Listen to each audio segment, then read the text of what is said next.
from the global resources of ABC News with Terry Moran, Cynthia McFadden, and Bill Weir in New York City. This is Nightline, December 14th, 2011.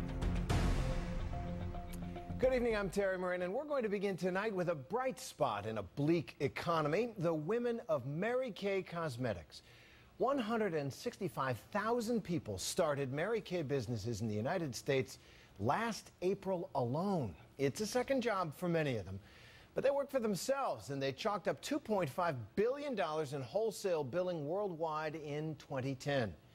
Here's ABC's Ryan Owens for our network series about people who are fighting to restore opportunities in this country, bringing America back. It has all the glitz and glamour of the Academy Awards. Perfect. But this red carpet is in Dallas, and it probably should be pink. Are you ready for the most exciting night of your life?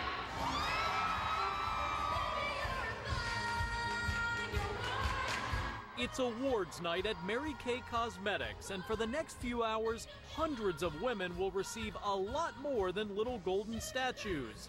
Featuring almost 2 carats of diamonds. They're being recognized and rewarded for growing their business when so few others are. It turns out even during the deepest of economic slumps, lipstick sells. Exhibit A, Stephanie Arbaugh. The 27-year-old lives in East Tennessee with her husband, 2 kids, and a third on the way. I've done waitressing, retail, I taught on college campuses. I've done kind of everything. So we had about 5 jobs when we started between the 2 of us. And now we're down to Mary Kay as our sole source of income. We first wandered into Mary Kay land 2.5 years ago when the recession was in its infancy. Have you heard anybody say I'm gonna cut back on my mascara? No. Have you heard anybody say I'm gonna use my moisturizer every other day just to kind of ration it? No. The message from CEO David Hall this year, Mary Kay is still bucking the trend. People still want to buy the lipsticks. They may not buy as many lipstick or as much of the skincare line that's out there.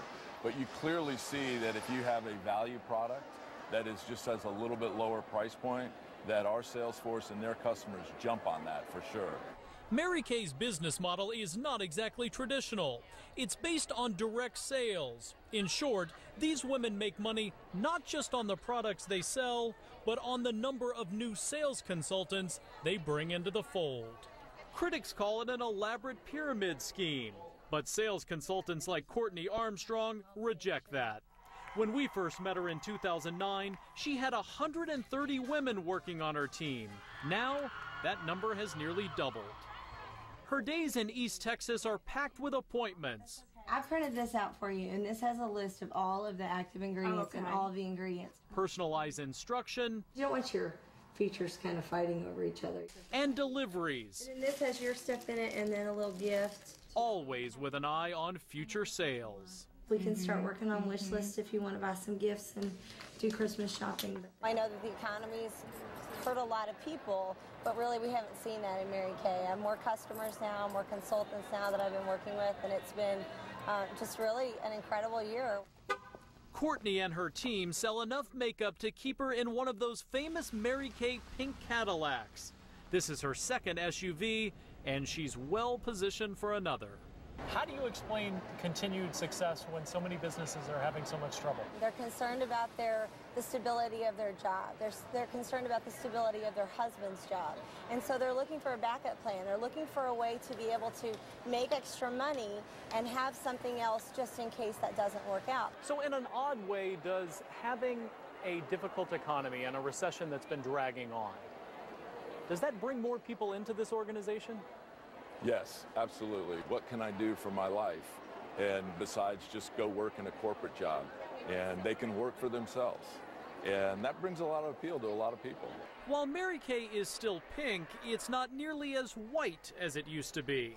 Eso es mucha gente y mucho poder. Training seminars are now translated into Spanish. As many as 20% of the company's new sales consultants are from the Hispanic community. In fact, this company, founded by a woman who's been dead for a decade, is not shy about reinventing itself. This year, for the first time, we debuted a black Ford Mustang. That's almost blasphemy. What happened? Is pink passé now? No, definitely not. We're going to try and appeal to a little bit of a younger market. Remember Stephanie Arbaugh from Tennessee? She's one of the first to earn that new Mustang. Wow. Complete with pink accents. What do you think is the secret behind the success? They work very hard, we work very hard, and we all work together to make the company successful and to enrich women's lives. A new car, a new look for a company that just keeps cruising. With tens of thousands of successful women along for the ride. I'm Ryan Owens for Nightline in Dallas. The women of Mary Kay, they're bringing America back. Thanks to Ryan for that.